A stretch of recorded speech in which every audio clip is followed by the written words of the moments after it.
အခုလိုင်းဝတက်လာတဲ့ဂွေးဦးတစ်စုံလုံးဂွေးဦးတစ်စုံသိန်း9000တောင်ရတယ်ဆိုသိန်း900လားသိန်း9000လားမသိဘူးအဲ့ဒါငါရင်းမလို့ငါနင်တို့မိသားစုနင်သားရောအကုန်လုံး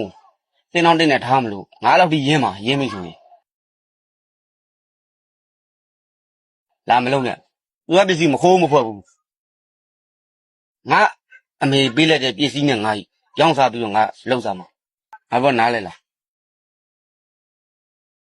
ညနေပြောရတဲ့ပုံစံလေးငါ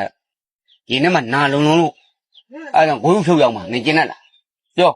ဒီနေ့စားကြောင်းရင်ဖူးမှန်စီနင်းပိုင်ပစ္စည်းနေရာကိုလှုပ်ရှင်လာလို့စိတ်ဝင်စား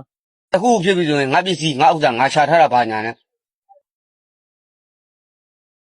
အခုငါဂွေးဦးဖြုတ်ရောက်တဲ့ကိစ္စမှာနေနဲ့မဆိုင်ဘူး